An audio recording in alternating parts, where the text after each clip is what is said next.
Welcome to RICO 12. My name is Lisa S. and I have the disease of alcoholism. We begin with a moment's silence for the addict inside and outside of the Zoom rooms, followed by the wee version of the set-aside prayer. Dear God, please set aside anything we think we know about ourselves, about our disease, about the big book, the 12 steps, the program, the fellowship, the people in the fellowship, and all spiritual terms, especially you, God, so that we may have an open mind and a new experience with all these things. Please help us to see the truth. We surrender this next hour to you. Your will, not ours, be done. Amen. So I'm very blessed to be the host of this meeting and podcast that is the Afro-Euro time zones. I hope that you'll join us and draw strength and hope from these podcasts that we host Fridays, new time now at 12 p.m. UK time and 2 p.m. South African European time, and also 7 a.m. Eastern American time. So RICO 12 is an organization with the mission of learning and sharing the similarities of addiction of all kinds and gaining and sharing tools and hope from others who are walking a similar path. We've come together from all places, faiths and backgrounds to gain tools and hope from others. Speakers from our past meeting have represented many fellowships, addictions and afflictions, and we look forward to continuing to add to the diversity of speakers and backgrounds. And I hope you'll reach out if you think your experience, strength and hope will benefit this special community. Today's speaker is Bill S. He'll be speaking for around 30 minutes. We'll get him to share and then followed by Q&A afterwards. So the RICO 12 family of recovery resources continues to grow and has more and more resources for the addict and the loved ones of those addicted. We have all these recorded shares. Plus, there's the Big Book Roundtable discussion where they go line by line of the first 164 pages. That's with Nikki M, David G, and Justin B. Great resources. That'll all be put in the chat, what you can click on the links. It's also in the show notes of the RICO 12 website. Tradition 7, RICO 12 is a self-supporting service, and we appreciate your help in keeping us working our step 12 in this manner. We gratefully accept one-time contributions through PayPal, Venmo, and Wise through the links again in the chat and also on the RICO 12 website. We also offer a monthly subscription program called RICO 12 Spearheads. To join in and help support these cool projects, please consider donating at www.rico12.com/support, or again, click on the link in the live meeting. We look forward each meeting to growing deeper in effectiveness and understanding as we learn from and with our special speakers. And today is with great pleasure to hand over to the one and only Mr. Swan. Bill, come on in.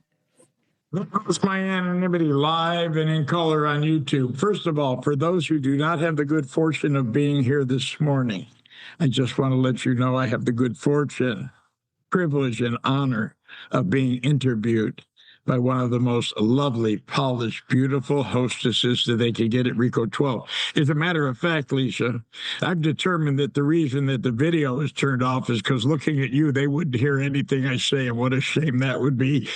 I don't know much, but that doesn't stop me from attempting to share. So it's good to be here. I am an alcoholic. My name is Bill. Alcoholics Anonymous has saved my life. I know that it's an extension of this thing that we call God, whatever that description of that word may mean. I got tripped up over that word. I mean, Lisa, this is just kind of a general share as to what's in my mind. We gave the meeting to God. I turned my thinking over to God because, that's a good idea. And I had a problem with that word because I had been prejudiced. I had been handicapped. I had been almost institutionalized would be a very good word for that. That does not mean that I was in an institution. Although in the 4-step inventory, it talks about listing people, institutions, and principles. The institution of the church for me was very governing. They taught me what to think, but never how to think. And what Alcoholics Anonymous does is says, open your mind. We're going to teach you how to think. As a matter of fact, everything that you may have been looking for was probably within you the whole time. In fact, what you were looking for, you were looking with. And I never got that. So you mentioned the word God, and right away I go back to there's only one way to the Father. I share that with my sponsor. He said, let's look at your track record. You are not a lucky guy. There is 8 billion people on the planet. You believe there's only one way to the Father, and what are the odds that you have found it? I said, I don't know, 8 billion to 1, Larry. He said, stop it. Stop it, stop it. I said, Larry, I don't know what to do. I mean, Lisa, this was a big conundrum for me because I thought if I stepped outside of what I was taught, that I was going to be sent somewhere that I did not want to go, where it was going to be warm, there was going to be weeping, gnashing, and burning. And I already weeped and gnashed and felt like I was on fire when my butt was burned up when I came through the doors. I think I just escaped from hell, and now I'm afraid I'm going to go back if I make the wrong choice. And I went to my sponsor. You know what he said? He said, I don't know. He said, you know, in that big book that he reads, that Sunday book, he called it. He said, I believe that the first instruction, he didn't call it a commandment because then all of a sudden it has to be, you have to fulfill that. He said, I believe in that first suggestion or instruction was, I am the Lord your God. And of course, I trembled till he said, doesn't it kind of sound like God as you understand me? I said, oh, I never considered that. How could I consider anything that I couldn't consider? So what happened is I said, yes, and do you know that I had meditated on that? Hi, Olivia. Oh, my God, one of the Jays is here. I wanted to marry one of the daughters, Lisa. You should hurry up. Oh, my God, is this being recorded? Hallelujah, I am a proposing fool. But that's okay. Those that have not is because they ask not. Okay, back to the storyline. The second portion of that suggestion, of that instruction, of that invitation said this: thou shalt have no other gods before me. And I thought, what does that mean? You know what? See, I thought it was something that was harsh. And what it was saying to me, when I finally realized what it was saying to me, is I am the God of your understanding. You don't have to have anyone else's concept. What you have is sufficient because I placed it in you. And that came from We Agnostics, but of course I never read that chapter. For those who do not know what I'm talking about, our big book of Alcoholics Anonymous is our basic text. It has 11 chapters, a doctor's opinion. It's a whole bunch of stories at the back of the book. And what it is the history, the story, the greatest love story ever told for the alcoholic. About how an alcoholic just didn't want to drink one way, found himself destitute in Akron, Ohio, which is not far from where I live. I'm from Cleveland. And he realized he was on thin ice. He was barely 6 months sober, and he knew that he was going to drink if something didn't happen. And all of a sudden, he realized that his solution, which is the same solution today, the predication, the premise on which all of this stands. Step 12, having had an awakening, I must give this thing away if I'm going to keep it. And not because I'm penalized if I don't, but because I'm consumed with me. And when I forget about you, I'm unattended. I'm all alone. And what he did is he went to a church directory rather than into the bar, and he got some numbers, and he made a phone call. And this all began 91 years ago, just about. And the phone call was like this. He said, I'm a rum hound from New York, and I need another alcoholic, another drunk to talk to. And the lady said, this is like manna from heaven. Because Dr. Bob, our other co-founder, was a secret closet drinking alcoholic physician in Akron that couldn't stop. He was exposed to a spiritual platform, not so much religious, although it would have looked like that. It would have appeared that it was religious, and that was the Oxford groups of those days.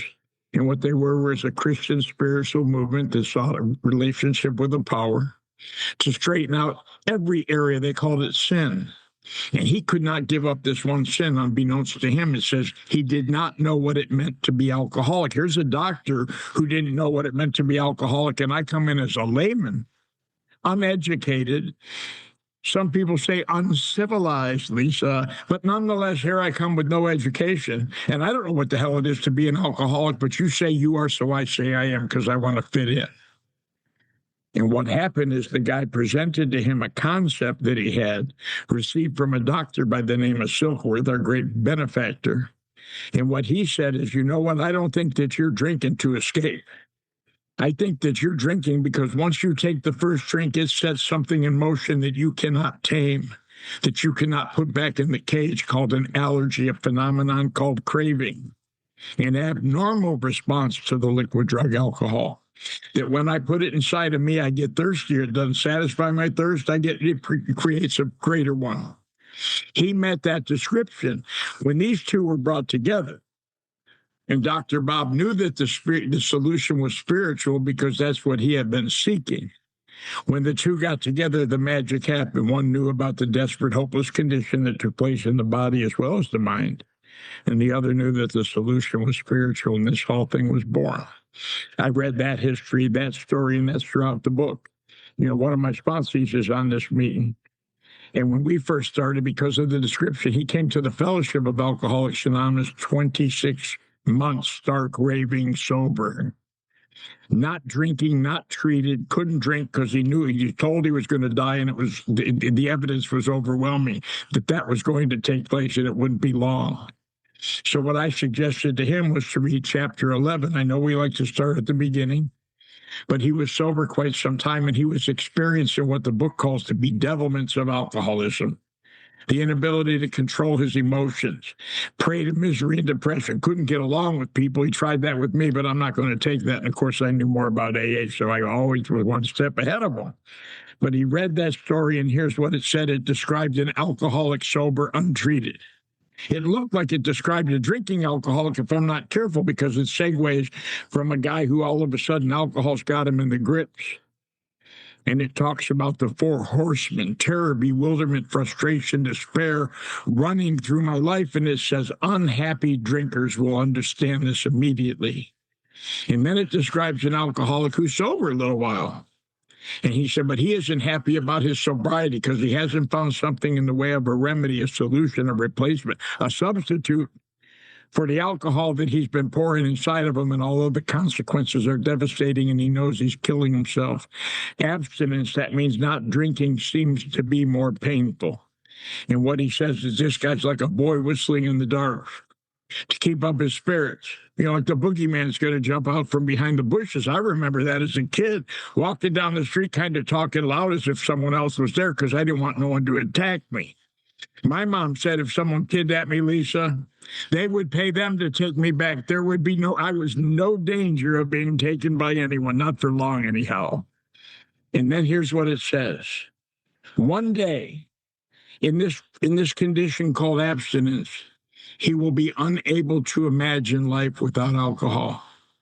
And then one day soon after, he will drink again, and then he will no longer be able to imagine life with or without alcohol. Then he'll be at that place, that lonely place that the doctor talks about. There are those that make the supreme sacrifice. How many alcoholics take their own lives because they don't know that there's a way out? They don't believe it's possible, and even if they do, they don't think it's available for them. Rather than fight again. And it talks about loneliness and hopelessness and destitution and being at a jump-off place and wishing for the end, but the end just doesn't come fast enough for us. That means I'm going to live like this, and I don't know for how long, but I can't take much more of it. He called me up immediately. He said, oh, my God, that is me. I said, welcome to Alcoholics Anonymous, what you have described, what you have conceded that you are like. We call alcoholism. And here's what I found out, Lisa. It has nothing to do with drinking except when I'm drinking. That was my confusion. I thought alcoholism went away when I put down the drink. Here's what I discovered for a guy like me, Lisa, and I don't know if it's just an extra special mental touch that I have or it's alcoholism in the raw. But when I put down the drink, the circus comes to town. The very things that I've been drinking over seem to wake up. They come alive and they start to plague me. And you know what? Not only am I trying to run from the things I was before I ever drank, but it talks about in that book the absurd, incredible, tragic things that I do once I start. And because I'm in the grip of a progressive illness, it's just I get worse over any considerable period of time, never better. I always thought that meant I would drink more at 40 than I did at 20, and that was never the reality. I always drank to capacity, and it was an unlimited capacity. I'm not a volume drinker. When someone comes in and says, well, I drink 15 shots a day, you're a quantified drinker. All you got to do is not drink, and they might not have what I have, but I'm not here to go down that rabbit hole or debate that right now. If you say you're an alcoholic, I'll take your word for it. If you say you're sober 50 years and you just came from another state, I'm always suspect of that. I'd like to go somewhere they don't know me and brag about being sober a whole bunch of time. I got as if my distance from my last drink says anything about recovery, which it does not, any more than alcohol said anything about my alcoholism. It was a mental state. They told me that the problem centers in my mind, as opposed to my body, although the body reacts abnormally. But guess what? If my only problem was that once I picked up a drink, I get thirsty, the remedy for that, the solution for that, if you will, is not to take the first drink, and I never trigger the allergy. Problem solved. But a 5-year-old could see and tell me that. What I didn't understand until I got into chapter 3 more about alcoholism was why I always took the first drink. Sometimes it was voluntary, sometimes it was compulsory. Sometimes it was nonchalant, sometimes it was accidental. Sometimes I didn't even know I was taking the first drink. And next thing you know, I'm saying, how did I get started? What happened? I made up my mind not to drink again, and I've always been able to affect some type of resolution for something I've made up my mind to, and now I can't with alcohol. You know, I remember watching the movie The Shining. It was my ex-wife. Notice I said ex-wife because she told me if I didn't stop drinking, she was going to leave me. She didn't lie, but my first thought was, who's going to do the laundry and go grocery shopping? I found out it would be me. That's why I have macaroni and cheese and ramen noodles in the closet for the first 10 years after my divorce. But I've learned to do a whole lot better. Now I buy pre-made stuff in the can. Hallelujah. And I got a microwave. I'm living large. And what I found out was that sometimes I drank intentionally, which was the insanity, because I knew that once I picked up the first drink, that was going to happen. The allergy always happened. I always got thirstier. I never started drinking it if I was on welfare. That'd be stupid, because as soon as I get done with the first drink, I'm looking for the second, and after the third, I want to know where the 50th is coming from, because I can't stop. I have no shutoff switch, and I don't know that. So if the problem centers in my mind and I have an allergy of the body, why do you tell me that I need a spiritual remedy? I don't know. It might be the design. This might be the greatest gift. It never looks like that. But of course, everything in my life is backwards till I take an inventory. Inventory comes. They introduce me to that in chapter 5. We get through the we agnostics, and they say, guess what?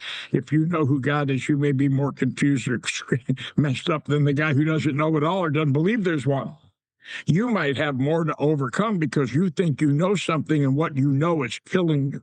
What you know for sure that isn't working is your problem. So they introduced me to the prejudice.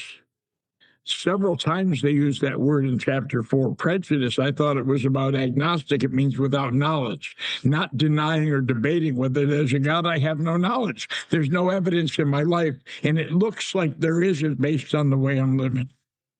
And now you want to take away my anesthetic. We were talking about this yesterday. The recovery was the topic yesterday.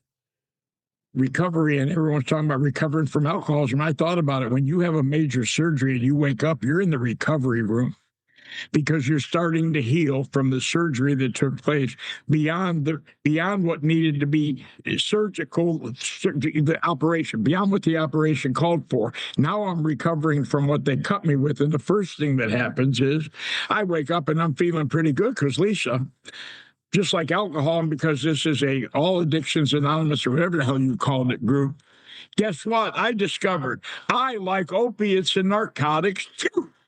In fact, I even like gambling, and I like sex, and I like everything that seems to go to the hypothalamus of my brain and send something in motion that I cannot produce naturally, which is a lie. Because I can produce it naturally, I seek a relationship with the power, and I'm perfect, I'm whole and complete the way I am, but I don't believe that. So I try all these other remedies, all these outside things to fill this inward problem, and it doesn't work. So I get to the point where they say, guess what? I don't care if you're an atheist, an agnostic, a former believer. I sponsored a Wiccan once. I think that meant he worshiped witches. I said, look, bro, as long as you don't put a spell on me, I'll take you through the steps and you can have an awakening too. They said it doesn't matter what you believe at the beginning. If you will take the 12 steps the way they are laid out in this book, following the instructions precisely, and that's good news because they said to show other alcoholics precisely is the main purpose of this book. They said, you will be contacted. And I have been contacted. I had nothing to do with it, although I thought I did. So what happened is I made a decision in step 3 not to believe in God, not to join the church, and not to read the Bible. I made a decision to quit running my life because the evidence was overwhelming that my life run by me wasn't working. You know, it describes step 3. Here's what it says. We made a decision to turn our will and life over to the care of God as we understood him. And I'm expecting them to tell me how to get filled with the Holy Ghost. I got baptized one year so many times they thought I was trying out for the Olympic swim team. That did not relieve my alcoholism. In fact, what it did is give me swimmer's air, and I don't like swimmer's air. I was in more pain than when I went down, so I didn't go back to the church. It had nothing to do with God, step 3, except for one thing. At the very end of describing my life run by me being in collision, producing confusion, being negative, complaining, infecting people with what was inside of me. The selfishness and self-centeredness was my problem, that my troubles were of my own making, and I couldn't stop making my own trouble. And that if I wasn't rid of that, it was going to kill me, and there's no way to get rid of it without God's help. That's where God comes into step 3. I never got that because I looked at the step on the wall. I took the steps on the wall. They told me you got an off-the-wall program. Well, guess what? Today, rather than relying on the steps on the wall, I got a recovery-related relationship with a power greater than myself that leads and guides and governs my life. Sometimes I get off the path. And what that means is I start to get resentments. I start to tell myself things that aren't true about you that affect me. I make up a scenario, and all of a sudden what I do is I'm arguing with God about the way things are going right now, like he's not doing things right, and I get mad, and I get sore, and I become angry, indignant, self-pitying. Poor Billy, poor Billy, poor Billy a drink if I don't address that. Because, see, that's where the problem's in my mind. It's not just the obsession. It's not just my mind that takes me back to the first drink. It's the thinking. It's what the stories that my mind tells me that aren't true that I believe. What I found out in step 4, which is no big deal. You're going to talk about resentment, fear, and, oh, my God, sex. Oh, don't use that 3-letter word. That's almost as offensive as the 3-letter word G-O-D. Because I haven't read the instructions. They don't care what I did, who I did it with, or how many times I did it. How did you destroy relationships because of your self-centeredness, your dishonesty, your infidelity? What I discovered, Lisa, is when I stepped outside of the relationship, all of a sudden I could no longer trust my partner. And when I can't trust my partner, you know what I got to do? I become Inspector Gadget, Inspector Clouseau. I got to look for clues to be right. I got to go through their phone, go through the yearbook, follow them to school, put a low jack on them, follow them to work. Wherever they're going, I got to be. And then all of a sudden, I look in the yearbook and I see some guy across the room in a picture 30 years before I met him, smiling at her, and I want to know who he was. What's their relationship? I made myself crazy by my behavior, and I didn't know that. Do you know that every time I told a lie, it was less and less that I could believe anyone else what they said? That every time I took something that didn't belong to me, nothing of mine became safe or sacred. I was doing it to myself. Those were the troubles that were of my own making, and I couldn't stop it on my own power. That's the problem. Lack of power is my dilemma. Not just over the first drink and then the second, ultimately, but over just about everything else in life. But I'll tell you what, you would have been proud. I gave it a hell of a try to run stuff. And guess what? I ran it right into the ground. As a matter of fact, they used to call me a party guy, and I thought I was a party guy. I loved to be around people. One guy said to me once, he said, you know, down at a meeting in St. Petersburg, he said, bro, you want the admiration of all the men and the adoration of all the women. Yeah, that's exactly right. I said, what's wrong with that? He said, it's killing you. See, people were subjects to me. They were objects to me. They were something transactional, and that's all they were. I was selfish and self-centered to the core, but I didn't see it. The book says it. Usually I don't think so. I think you're the problem. And if you're the problem, Lisa, there's no solution. If I'm the problem, there's a solution, but it can't be me. So what I do in step 4 is I go inside. I return to the scene of the crime. You say, why is it a scene of a crime? Because I'm going to tell you what, a lot of crime took place there. I took this image and likeness of God and all but destroyed it. And now I'm going to go back and find out how that happened so I can avoid it again in the future so I never have to drink if I don't want to. Hell, they told me you don't have to drink even if you do want to. How's that possible? Because want or not want, the need or the wish is not your problem. You can't overcome alcoholism no matter how much you want to or need to.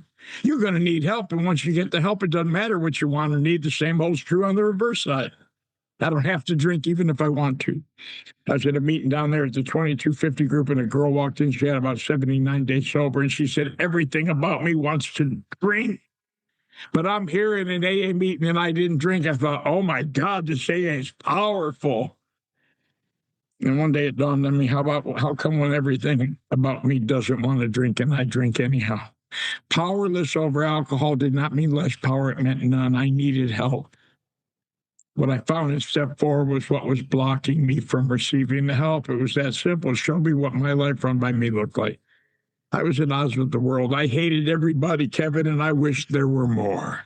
I put them down. And listen, look at here. Everyone can see this on camera. This is just a few of my 4-step inventories, Lisa, that I've done over the last 4 years. I'm hoping they never run out of paper. I'm in trouble. I didn't realize that the more resentments I had, all it demonstrated to you was the more self-centered I was. That the things that I was afraid of, I was producing and reproducing and couldn't stop, that I was a coward. I was scared of everything, but I couldn't admit that because what would you think of me? I remember, I think I wet my pants at my first in-person AA meeting because I was afraid to tell someone I didn't know where the bathroom was. I was afraid they'd tell me the wrong place, and then they'd all laugh at me or they'd take advantage of me, and I didn't want no one to laugh at me or take advantage of me no more because they've been doing that all my life, at least to my way of thinking. And what I found out is they didn't know I was there in that 4-step, going back to the scene of the crime, examining the tainted evidence. You say, why was it tainted? How do you know it was tainted? Because I'm the one who put it on the shelf. I tainted it. I told myself a story that wasn't true and then started to build a case about it. Resentments, fears, and my sex conduct, and I got it all down on paper and looked at it. I said, oh my God, I destroyed every relationship in my life because I couldn't keep the commitment that I made at the beginning. My sponsor said when you're married, it's called adultery. When you're dating, it's called cheating. He said it's the same behavior, different name, same result. They all end in restraining orders. I said, I never went to the court and had them stay away from me. He said, but they all went and had him stay away from you. He knew what he had on his hands. And here's why. Because I provoke jealousy, suspicion, bitterness. I make people pay for what's wrong with me. I try and make you pay for my mistakes. I blame you. And then they don't want me around them where they say you're expensive. I got no more love left for you. You've used it up, you burned it up, you drank it up. Bill Swan, party of one. And that's how I can meet with this power.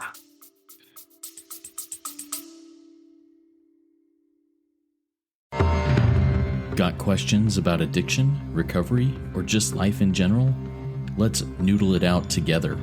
Grab your big book, a pen, a highlighter, and a notepad, and join Nikki M and me, Justin B, on Rico 12 Noodle It Out with Nikki M. Each episode, we take real-life questions, ours, yours, and those from the recovery community, and dig deep into the big book of Alcoholics Anonymous to find real, practical solutions. So, if you're ready to do the work and apply the solution, tune in to Noodle It Out with Nikki M, streaming now on your favorite podcast platform.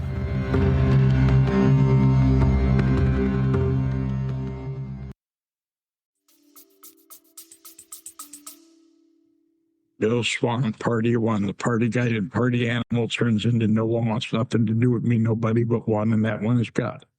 And you introduce me to that, and you go about it in a very seductive way. You say, if you can't, listen, I'm from Cleveland, Ohio. For those who don't know, if you're listening in another country, we have football teams. You probably call them soccer teams. We got everything screwed up since we left the Brits. But our football team in 2017 lost every game of the season. Now, you might say, what's wrong with that? Well, they pay these guys millions of dollars. They can't even win a game.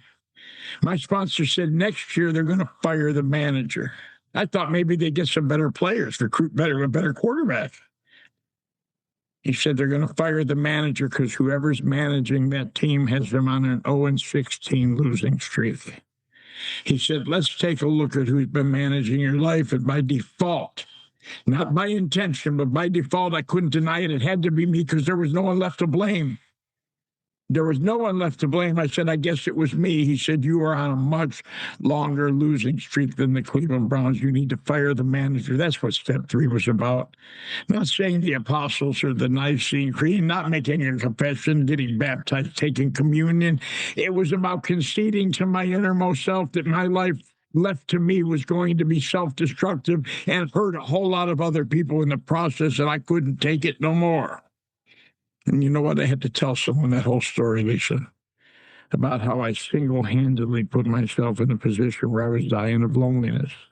As a matter of fact, after a couple of years sober, someone told me I was the most narcissistic person they ever met. That's a big word for an uneducated guy. I thought it was a compliment, because what happened is I got caught looking at a reflection of myself in the mirror, and I got stuck there for about a half a day to my way of thinking. I really liked what I saw. I was impressed. I thought it was like art appreciation.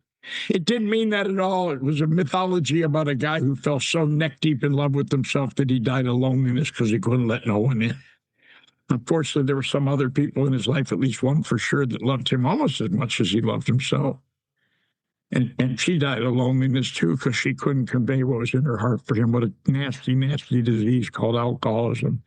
When I took a 4-step, I realized that the loneliness emanated from selfishness. That's what killed him, his self-centeredness. That was expensive to love. Like I said, I remember watching the movie The Green Mile. And towards the end of the movie, one of the main characters drank coffee, like the drink man, but spelled differently. He showed Tom Hanks, who was a warden, or the assistant warden, whatever, he played that role in the prison. He took him by the hand, and for some reason, he was able to convey inside of his mind what he had seen with his eyes. And what had taken place, he went back to the guy in cell number 3, who was a demented, perverted guy who had mutilated and killed these 2 little girls. And what he does is this guy named Billy, cell number 3, not this Bill, the other Billy. He looks at the one daughter and says, if you make a noise, I'll kill your sister. And he looks at the other little girl and says, if you scream, I'll kill the other one. And so both of them remained quiet while he destroyed them both. He said he kills them with their love, boss. He kills them with their love, and that's what I did as an alcoholic. Anyone that ever loved me, I lied to, I cheated, I gossiped about, I talked behind their back, I made rumors up. It didn't matter, I stole from them. From the decent people in Alcoholics Anonymous sometimes, which I had to drink over that. You don't get away with anything, and then you got to make it right if you're going to stay so.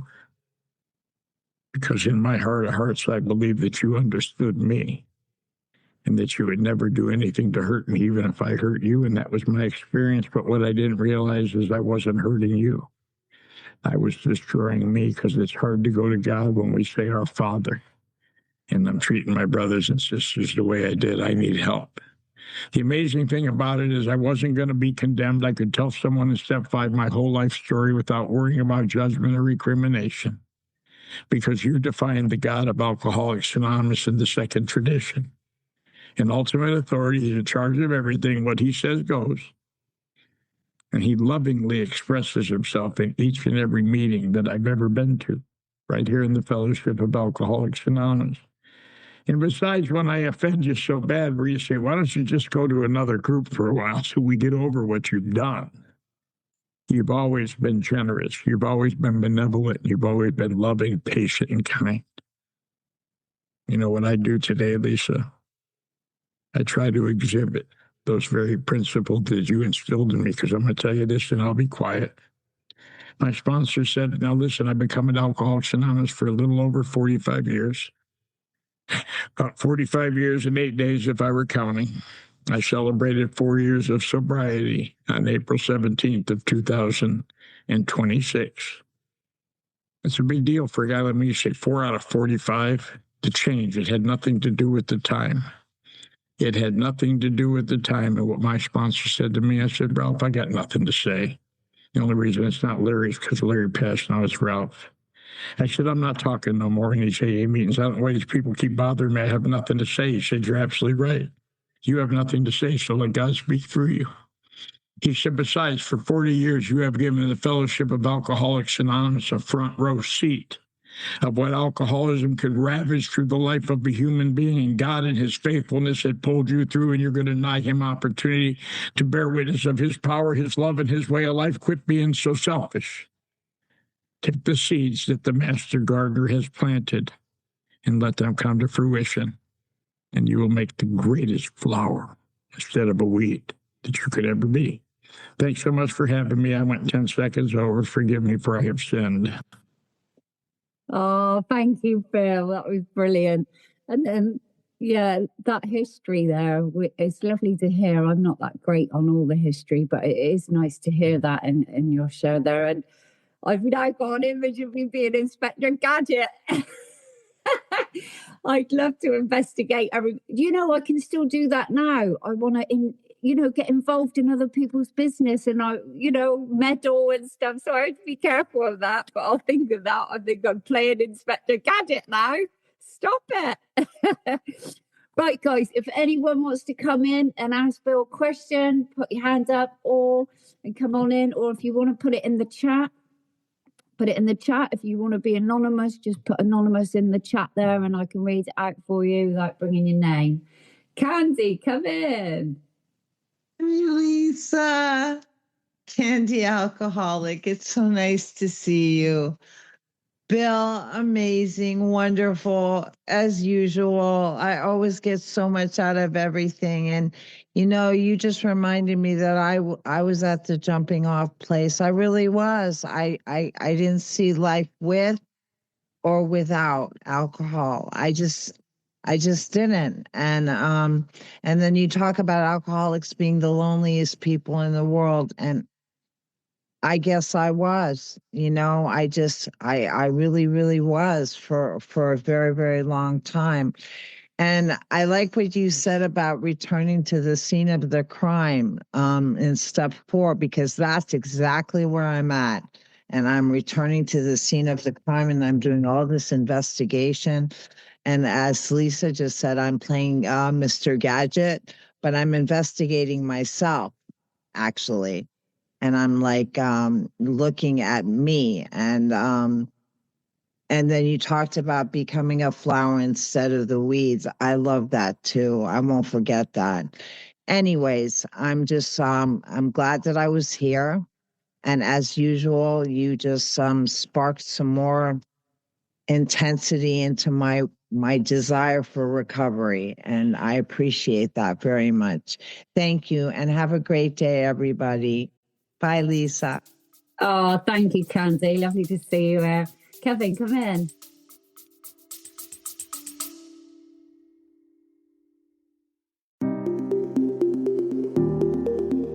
Hey, Spearheads. If you're looking to dive deeper into the big book of Alcoholics Anonymous with people who live the solution, then you won't want to miss RICO 12 Big Book Roundtable. Join David G., Nikki M., and me, the moderator Justin B., 3 recovered addicts from multiple fellowships, as we break down the big book line by line. In each 30-minute episode, we share our experience, strength, and hope in a real, raw, and practical roundtable discussion. So, if you are ready to learn and apply what you learn, tune in to RICO 12 Big Book Roundtable on your favorite podcast platform.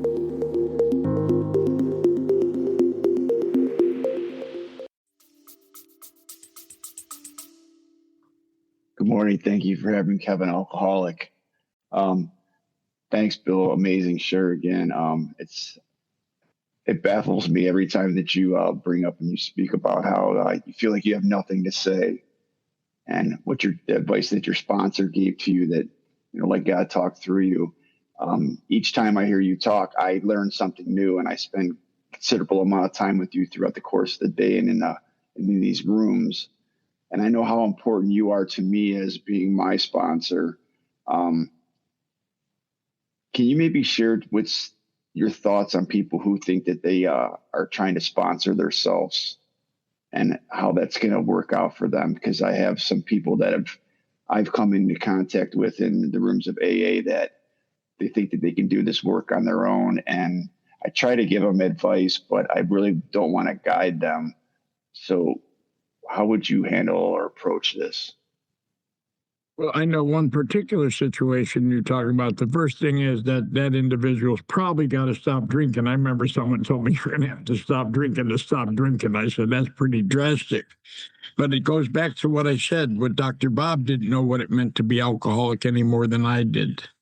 So what would happen is, I remember that I would get sober, Kevin, and I could always get a good job. At least back in my 20s and 30s and 40s, I could bounce back. I couldn't when I was 62 years old. There was no more fight left.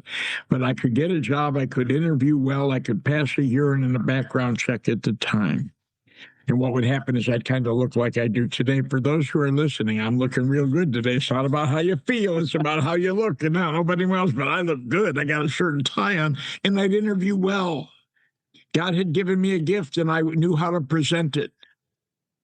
The problem is I'd show up at AA with a new car to drive, a new shirt and tie, and I'd feel superior. Why would I ask an idiot to manage my life? I'm smarter than all of them. I know it. Just ask me. And I remember a guy coming up to me, the same one who told me about the admiration and adoration philosophy. He said, you are going to manage your way right back into a drink. And I thought that he was jealous, because he had on the same, he was a blue-collar kind of guy. See, I judged everything from the outside, and even our book says, right, outward appearances aren't reality at all. My judgment was separating me from needing help, and it wasn't until what it says in that book, when I became alcoholic, crushed by a self-imposed crisis that I couldn't avoid. It's coming, and I can't stop it. Then and only then, and I'll tell you what, here's what's difficult, guys. If you've been coming to AA for a while and you're just getting sober, haven't been able to find a sober date that sticks, I think the curse is this. I think I know what I need to do because I heard it or I learned it or I read it. And what I know does not relieve me of my alcoholism. The book says self-knowledge avails nothing. And I had a lot of self-knowledge. I had to ask God to please help me to be a newcomer. I couldn't hear nothing, Lisa. I couldn't hear nothing. I've been coming so long that I sit in the rooms and I judge all the idiots, all the people that were bringing up the wrong topics and misquoting the big book, and I got to correct them because I demand perfection. My sponsor said, the way you view other people and judge them, I can only imagine you'll never amount to anything in your mind's eye, because I judge myself more harshly. Eve came in here because she found out that I was asking some other girls out. That's a good move, Eve. I love you too. Thanks, Kevin. There. Thanks, Kevin, for that. Yeah, adding to that, Bill, talk with Kevin asking you about the sponsor, and how do you gauge it with your sponsors? Because we hear stories of some sponsors make their sponsees ring them daily and want pages of inventory every night. How do you gauge with your sponsees? Well, I was very offended down in Fort Myers, and I was always offended very easily and quite often. And here's what a guy said. He was young. He got sober young, and I don't know if I was jealous because I couldn't stay sober young. I thought he was being arrogant, which was just a reflection of my arrogance. And here's what he said. He said, my sponsor's job, and he made it very clear when he began to sponsor me, was to make himself as unnecessary as quickly as possible in my life. And I wanted to go up and punch the guy in the face because I've been relying on David, God rest his soul, for 30 years. And guess what? Human power could not relieve my alcoholism, not mine or David's. But I called him about everything. He said, I'm tired of you using me as a confessory. Your 9-step charge card is over the limits, past due, and turned off. And what I would do is I'd call him up after I did something and confess my sin. He said, quit using me as a confessory. See, alcoholics find it easier to ask for forgiveness than permission. I would call him every day about everything because my dependence was on things human rather than reliance on things spiritual. And if I do my job right with a sponsee, my job is to guide him through this process so he can have an awakening experience, and his reliance is on God. You don't have to call me every day. I remember the first guy who ever gave me a card back when phone calls were a dime. He handed me a card with a dime taped to the back, and it said on there, if you wake up in the middle of the night and think you have to go to the bathroom, he said, you call me first. I said, why? He said, because you might not have to go. Lisa, until I had a spiritual awakening, I needed a sponsor because my thinking would convince me of things that weren't true. But once I took a fourth step and saw how every time I did something, played the big shot, tried to get my way, tried to get over, tried to sneak, I always got hurt. And so did a lot of other people. I could see it in step 10 without having to call anyone. The only time I call my sponsor today is when I can't get a hold of one of my sponsors. I tell Kevin, probably he knows more about me than Ralph, only because we spend time together and I'm not afraid to tell him anything about me. Because here's what the book says. My past in God's hands becomes the greatest asset that I possess. I can avert death and misery for others. And here's what I found out about sponsorship. It's probably more important that I be a sponsor than that I have a sponsor, although it's important to have one. It's more important that I be outside of myself to help other people extend, because the book says this. You'll spawn your very life as an ex-problem drinker, drugger, gambler, sex addict, whatever it is. Your very life depends on your constant thought of others and how you may help meet their needs. I constantly think about myself, Lisa. As a matter of fact, sometimes I regret the fact that I have to go to bed at night because in my sleep I can't think about myself. So guess what I do, Lisa? I dream about myself. Hallelujah. Thank God for AA. Simon, what's up? Hi, Bill. Thanks, Simon, Alex. Yeah, great share, Bill. Thanks for that. Yeah, so you talked a bit about Inspector Clouseau, Inspector Gadget, and that green-eyed monster we have inside of us. Cocaine was my crutch. Cocaine was my drug of choice, and it had a real hold of me. And like yourself, I found myself going on Snapchat and going on the map to see where my partner was. But it was me who was doing the wrong. I'm doing the wrong. I'm sat at home, like really high, and I've all this paranoia kicking in, and I'm watching her. But it's me who's in the wrong. And my question is, Bill, what do you think was your defining moment when all that slipped away, when you could actually breathe again and not have those thoughts? And that's my question. Thanks. Please ask that again. The question from what do you think was your defining moment when all of that worry and like paranoia slipped away from you? What do you think was your defining moment on that?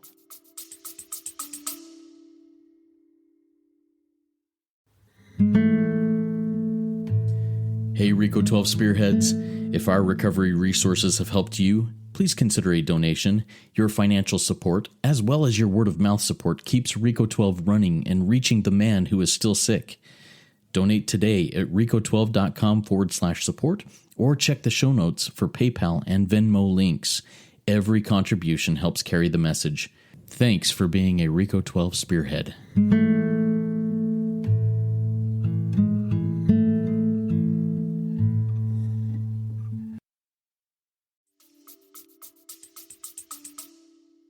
question. Well, first of all, when I put down the pipe, eventually the paranoia went away. I used to lock myself in a bathroom for 90 days and talk to people that weren't there, scared to death that they were. I remember sometimes saying, I'd hear something outside of the door, and I know someone came to kill me, usually a dope man. And I would say, I got a gun. And then I thought, holy moly, what if it's the police? They're going to blow you away thinking you have a gun. I couldn't win. I made myself crazy. And I misstated something. I need to clear it up right now. Inspector Gadget was a gadget guy. I meant Inspector Clouseau. He was a detective. I had to be a detective when I did. You know what I'm saying. So let's clear that up for the record. I knew, yeah. Yeah. So here's what you said, and I shared this with Kevin the other day. He couldn't believe it. I made amends to a highway patrolman that was looking for me because I left him hanging out of my car and went on a high-speed chase because it was a bad time for me to get arrested and go to jail. And I took off. And that's called fleeing and eluding. It's a felony, and it's not a light one. They put you in prison for that. It was possession of, I had a crack pipe in the car. I was driving under the influence, and I was on probation. That was a bad Friday night, Simon. And I couldn't afford to, at least I was so scared that I took off running. And I didn't stop. And what happened is I got sober. And what happened is I started to run into this highway patrolman. He was freelancing. He was moonlighting at 3 different occasions. Finally, after the third one, I got the message. And here's how it came. It's kind of like the story in the book, in the Immense Process, where it talks about a guy who accepted money from a bitterly hated business rival and gave him no receipt and then told everyone he never got the money. He destroyed the man's reputation. He destroyed his life. And he had to make amends for it and didn't know how he was going to do it without incriminating his new business partner, destroying his livelihood. But he said this. He said, I would rather do that. I'd rather have nothing than stand before God guilty of such ruinous slander. Well, this highway patrol guy showed up for the third time. And it was actually at a Christian concert my sister took me to. I'm not promoting Christianity or concerts, but if you like them, go. They seem to be a lot cheaper than Led Zeppelin or Aerosmith. Certainly cheaper than Beyonce and Jay-Z. The Newsboys, and those guys have nothing on them. But I went to this concert. This was the third time I ran into him. The first 2 times I kind of scattered quickly. Well, there was what do you call it? A case going on against me.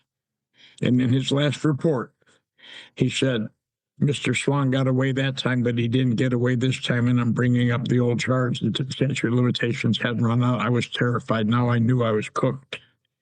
But I got sober, and there's a funny thing that when I start seeking, when I make a decision to quit running my life, to trust his power, to try and do things a different way, try to do things his way, the book says all of a sudden all sorts of remarkable things followed. And this was remarkable. The third time I'm standing at this concert, he comes out, he said, what brings you here?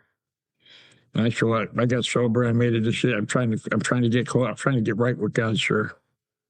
And then he started telling me he was a Christian. Went to a Baptist church he invited me to. He said, you're welcome to come. Well, I don't want to go there because I don't want the walls to fall down on me. I'm in trouble with the deputy. What do you think he's going to do with me when he gets a hold of me? But here's what happened, Simon.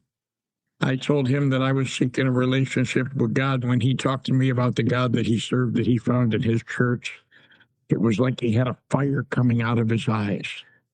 And I was looking down on the ground, and something came over me. Either God's everything or he's nothing. The worst they could do is lock me up for 5 years, and if they would, then I could talk to someone in prison, which I do now on a voluntary basis every week, 3 of them.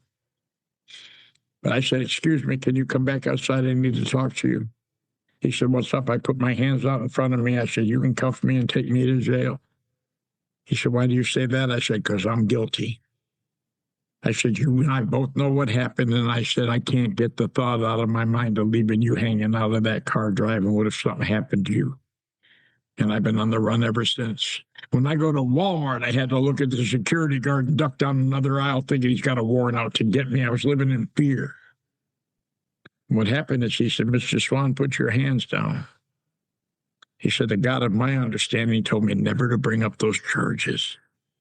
And what I found out is God was bigger than anything that I could get myself into. He could get me out of if I was willing to trust him. And that's what I was willing to do. And all of a sudden, I realized if he could do that, he could do anything. I went and applied for a job once. I know they wouldn't hire me because I was a threat to the decent people in the community. I know that because everyone that I applied to before told me that when they got the background and my driving record back and said, why did you waste our time and money? I said, because I needed a job, and my sponsor told me, you go apply for jobs. And all of a sudden, I knew I wasn't going to get one. I was down to my last few dollars for gas. I didn't even have a clean shirt to interview, and I was just glad to get it over because my sponsor kept nagging me. What'd they say about that job? Did you go on that second interview? And he wasn't going nowhere. I had to go. And sheepishly, I came back, and I didn't hear nothing for a week, and I was glad. I didn't need any more bad news. And he said a week later, whatever happened with that last job you went on the interview? I said, I don't think they're hiring. Mitch, another sponsor. I've had great sponsors. They're all sober or dead, but died sober. I thought I was the common denominator this time. And the only thing was is they were willing to sponsor a basket case like me. Their sobriety was insured. And I said, I don't think they're hiring, Mitch. You know, they haven't called me. He said, you call them. Because what we do in AA is we follow through. Do you ever call your sponsor and get an answering machine or a voicemail and you're so happy because you know you got to confess something you blurted out and then don't answer the phone for 3 days when he tries to call you back? Well, when I called this Germain Toyota and got John Burke's answering machine, I was so relieved. I said, hey, John, Bill Swan called and just wondered what was going on with the job, and I hung up and ran to a meeting. When I came home, and this is how far back it was, the light was flashing on the answering machine. I'm staring at it, telling myself another story that isn't true, and my sister walks over and pushes the button. And he said, Bill, this is John Burke getting back to you. Everything came back good. When can you start? Oh, my God. Look at God, Kevin. Look at God. He's bigger than my past. He's bigger than the DOC, the IRS, the FBI, the CIA, and most importantly, for the women that are separated from their kids. He is bigger than the DCF. He's everything. And all I have to do is realize that he's everything. And even if I don't ask him, help me to show up and show off. And he loves to do that. All he wants is the credit. But he does it anonymously. It's like my friend Bill says down here in Cleveland the other day. Sometimes we give God more credit than he wants or deserves. He said, I don't believe he's that insecure. If you took your fourth step, if you made the amends, you can thank him for giving you the ability, but you're the one who's doing the work. He's not going to pick up a fourth step and write my inventory. But boy, oh boy, here's what I discovered, Lisa. He'll sit back and hold the flashlight so that I can see in the dark. And he'll be there with me when I do it. He goes with me through everything or anything that I have to go through. And all I had to do was bludgeon myself at my own hands till there was nothing left. And this is where it comes from. Here's the hit, Lisa. Deep down in every man, woman, and child is the fundamental DNA of Almighty God that when I get to the end of myself, when I get to the end of the road, when there's nothing left, nobody but one, something inside of me by divine design cries out to the Creator, I'll do anything. And guess what? I've been doing anything ever since, including carrying a whole bunch of resentments I don't have to, but hell, I'm willing to try anything sober. Thanks, Lisa. Thank you, Simon, for your question. Thanks, Bill. Yeah, Bill, from that, we saw the evidence. You're very good at inventory on your step 4. What does your nightly review look like? Do you write it? Some people say they write it. Some people, they just meditate on it. What do you think best? Let me be honest with you, Lisa, because you know if you and me are engaged in holy matrimony when you leave your husband. Listen, if your husband's listening, that's not true. This is a fantasy that takes place in my mind, Mr. S.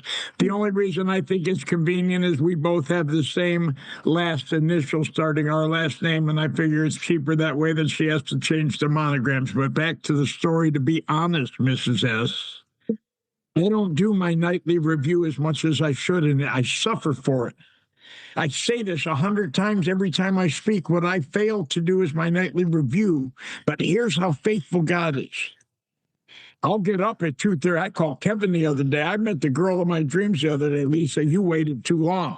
And I'm going to see her every week for a while because she is in the Department of Corrections, and I go there voluntarily every week and take a meeting. And so she will be there this week. Can't wait to see me, she says. Just put a little money on my books. I got a little bit of that. And guess what? It's a lot cheaper than flying to the U. It's from downtown Cleveland. But I called Kevin and I said, Kevin, I don't know if I did this right or wrong, but I woke up at 2:30 in the morning afraid. And the reason I knew I was afraid is I said, hell, you went into the GTL thing and put a message on account so you could communicate with her. I didn't know if that violated my commitment as a volunteer with the jail that I could or could not have interaction with any of the inmates. I found out it was wrong, but the reason I knew it was I got up in the middle of the night and I said, oh my God, I don't want to jeopardize my position there because I go to 3 prisons a week. What lie can I tell the warden to tell it was a mistake? Someone hijacked my computer, stole my credit card, my identity into my... Oh my God. Guess what, Lisa? That didn't feel good because remember this. A guy told me before I left St. Pete, he said, you might have to stop lying to get honest. And I'm going to tell you what, I have intentionally not told a statement, a fact that I didn't believe to be true. I have not taken anything that doesn't belong to me without permission. nor have I cheated or skimped on taxes or the like in the last 4 years. So much so that my spirit was so sensitive, I got to tell Kevin, holy moly, I was planning to lie for something that, and I'm saying it felt so bad. I'm so grateful. Because Lisa, prior to that, 10 years ago, nothing bothered me. I had seared my conscience into a place what the doctor's opinion calls a psychopath. Nothing bothered me. I could do anything to you and feel no remorse, no guilt, no regret. What a terrible condition for the human soul to be in. The answer to your question is when I fail to do the nightly review, if there's something that needs to be addressed, God makes me aware of it, because if you remember in step 3, me and him entered into a covenant. If you'll take away my difficulties, I'll tell everyone it was you. So he does his part, and he does it quite well. And guess what? When I don't do my nightly review and I've kept something to myself that I should have discussed, where I'm justified of resentment, I justified treating my good friend Candy till she says, "Why do you keep muting me? Oh, you bully." Yes, you're right. If I don't do my 11th step and take care of it at night, when I get up in the morning on awakening, I'm not so quick to ask God to direct my thinking. What happens is there's a consequence to my inadequacy or ineptness at night that affects me in the morning. And then guess what? I don't walk throughout the day for selfishness, dishonesty, resentment, and fear.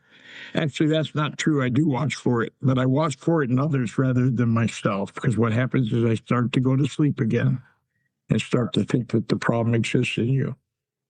So I don't know if that answered your question, but that's what happens to a guy like me. I let up on the nightly review, then the morning fades, and then my whole day, I'm pretty soon I'm at odds with everyone again.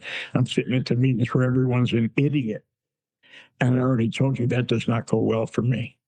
I need to get along with the people that are saving my life. A guy told me once in St. Pete, he said, "We might not be able to help you here." I said, "Why is that?" He said, "Because you find fault with the people that are trying to save your life." I didn't go to that meeting anymore. He was right. Thank you, boo-boo. Thanks, Phil.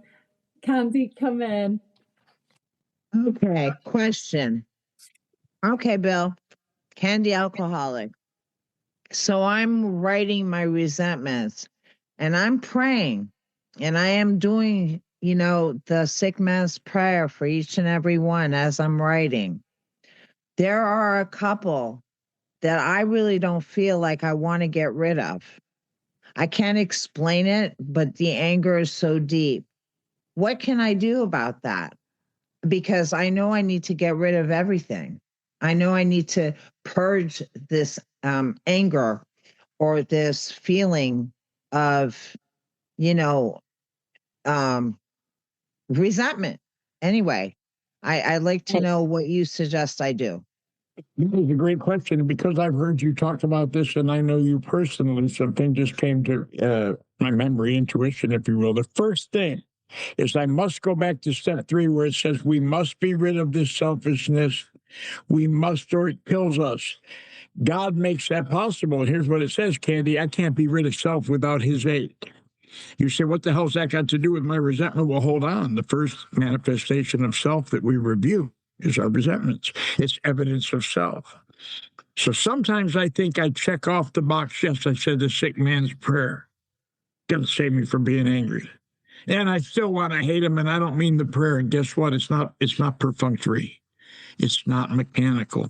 My niece, who got sober in 2004, I took her to her first AA meeting, was just a full-blown alcoholic at 19, just seething, infectious resentments coming out of her.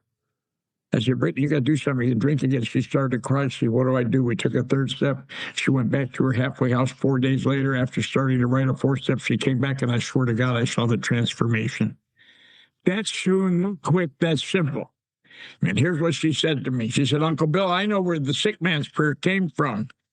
I said, "Okay, out of the mouths of babes, humor me, Brittany. You're going to teach me something after as long as I've been coming here, 23 years. She said, "Jesus said it on the cross. Father, forgive them, for they know not what they do." Candy, can I see that on a bad day I might do that? And even if I couldn't, could I see how they could? Could you imagine how spiritually sick, how disconnected from God someone is to do some of the things that they've done? And then I say, wow, God, grant me patience, pity, and tolerance. I pity that person. because they are so blocked from God and they may never come back from that condition. I've got a way out. And here's what it says in step 9. I don't want to hear this. It's step 4, but I love it after 5 through 8. I may spoil an opportunity to carry a beneficial message because guess what I discovered, Candy? On my 4th step, there was no one there that was spiritual or healthy. They were all a bunch of people just like me trying to get success out of the neck of a bottle, a crack pipe, a casino, a relationship. They stepped on my toes just like I stepped on everyone else's. And sometimes I was jealous that they did it better or even sicker. How did you come up with that? I thought I was smart, and I didn't like when someone got over on me because I had such a highly inflated view of myself. You can't trick me. I'm Bill Swan. Oh, my God, you could have bet me on yesterday's football scores and I'd have paid you. Under the influence of alcohol, I have no say-so in my life. The world and its people dominate me. Give them to God. Let him sort it out. And realize that you're sitting next to the people in Alcoholics Anonymous that you profess to love.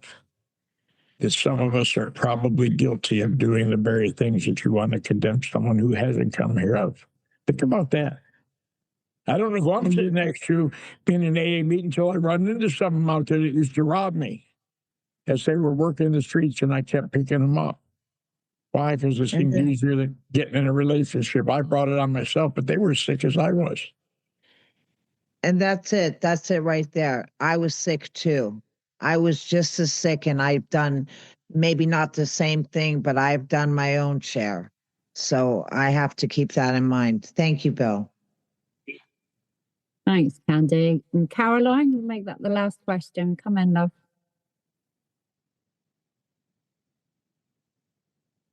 Hi, my name's Caroline. I'm an alcoholic. Thanks so much, Bill, for your share. Oh, I got so much from it. Yeah, I do have a question, and I love the way you started about your thinking. To me, I had to look up the word will, God's will, my will, and it means thinking, And so I've got to turn my thinking over to God's thinking. And at step 3, it says, the whole purpose of this for me is for others to bear witness to this transformation, me surrendering to God's will. And my first question, what is God's will? And again, my sponsors pointed out, it's to be maximum service to others, and again, we bear witness to others of thy love, thy will, and thy way of life. And we go out and do his bidding, his thinking. In step 10, again, we continue to look at selfishness, self-centeredness, dishonesty, fear, and, we ask for it to be removed immediately, share it with somebody else. Not necessarily our sponsor, it can be anyone, and, we then turn our thoughts to others. Everything is about others, and I believe the book is in order for a reason. Our primary purpose is, the other alcoholic. But then, it's the wives, and then to, the family afterwards and employers. And my problem is I've been doing this since I was 26 and I'm 54 and I'm only 16 days sober again. And each and every time, how do you find, my question, sorry, I'm rambling, is how do you find balance with others? Because I've seen it on meetings, I've heard it on meetings where they're sharing and spreading the word and helping the primary purpose, helping others. And they're still screaming at the children in the background. I've done it myself. Shut up, I'm on a meeting. And go treat my others like shit. And then it's just finding this balance. Yeah, my primary purpose, other alcoholics, but bearing witness of this transformation in me is for my family and to my employers. And I just lose that balance. And as soon as I start concentrating on my others, my family in particular, then I'm consumed and I forget about my primary purpose. I stop going to meetings. I stop, I just don't know how to get this balance. Can you help me with that? I hope I can. I mean, I think that was like a long question. That was a doctoral dissertation, but I love it. You're just like me. I'm going to tell you, I'm going to ask you a question. I'm going to answer it before I ask it. And then I ask it and hope you agree. But here's my experience. Okay. From looking for God's will at step 3, it's because I've interchanged I've confused step 3 with step 11. Remember, step 3 is about self-will, not God's will. Step 11 about seeking knowledge of his will and the power to carry it out. And here's what happens as I enter the world of spirit. It says we grow in understanding and effectiveness. A lot of people get to step 3 and want to know what God's will is, who they should marry, should they go to school or get a job, and that has nothing to do with step 3. It's step 11. And I promise you this, if you continue to clear the channel, which is 4 through 9, everything that you're looking for is already deep inside of you. All the answers are there. You're not going to get any answers from me. You already know what the answer is. You might not have accessed it yet, but I promise you, you know. Especially Wizard of Oz. Thank you so much. Yeah, I agree, Bill. It's a bit like until we unblock the channel, like Bill was saying, the blocks are there, and we only unblock by the power of the pen and paper, truthful, doing the inventory, which I've heard you say many a times, Bill, that power of pen and paper, and then that brings us to the power of God. And we start when we're unblocking, and then we start feeling that channel, and the channel becomes clear. And that was beautiful. Thank you. Great question, Caroline. Thank you so much, Bill. So great speaker meeting for all the addicts and loved ones. If we didn't get to any questions anyone has, please go into the Rico 12 community by sending an email to rico12pod@gmail.com. And we'll be back here next week. And I'll ask you to lead us out on a prayer of your choice, Bill. Thank you. Thank you, mate. Well, my good friend Caroline just brought something up. She said, as I go to do your bidding. Sounds like the 7-step prayer. Why don't we close with that? And if you guys can join me, obviously, if you know the prayer, and if you don't, we could do one stanza at a time and we could repeat it. So, first of all, let's have a moment of silence for the alcoholic who has not found their way home. And for those that have left and have not found their way back home, followed by the 7-step prayer. May their burdens be lightened. My Creator, I am now willing that you should have all of me, good and bad. I pray that you now remove from me I pray that you now remove every single defect of character that stands in the way of my usefulness to you and to my fellows. As I go out from here to do your bidding. Grant me strength as I go out from here to do your bidding. Grant me strength as we go out from here to do thy bidding. Amen. Amen. There is one who has all power. That one is God. One is God. May you Find find him God now. Thick and steady, Amen. guys.